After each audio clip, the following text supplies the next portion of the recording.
I thought I had won. I thought I had destroyed the plan of God forever.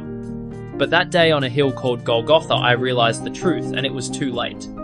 From the very beginning, I stood in defiance. I watched the creation of man with bitter envy, the forming of a creature who bore his image. I whispered lies in Eden, twisting truth into temptation, drawing humanity into my rebellion. Every step they took away from him felt like my victory. For centuries, I manipulated kings, corrupted nations, and deceived prophets. I believed the promise God made that one would come to crush my head was nothing more than poetic arrogance. And if such a one came, I would destroy him before he could destroy me. Then he arrived, not as a warrior, but as a carpenter's son.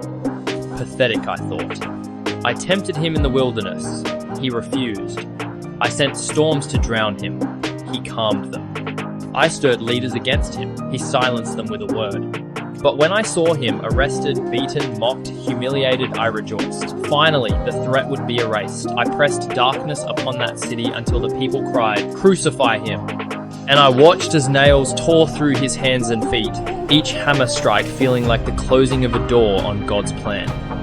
It was at the cross that my triumph began to unravel. As the sky darkened not from my power, but from his, he did something I never expected. He forgave.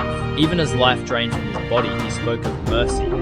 And then, his final breath. A quake shook the earth. The temple veil ripped in two, and I understood. I hadn't destroyed him. I had delivered him to the very place he had planned to go all along.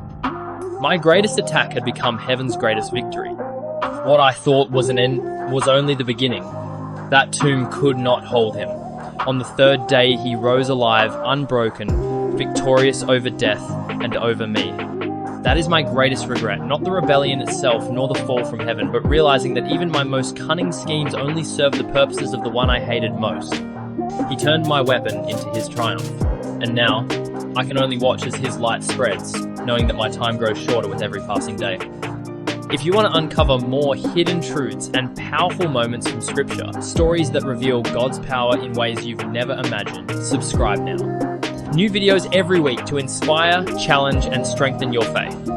Because the battle isn't over, and you need to know the truth.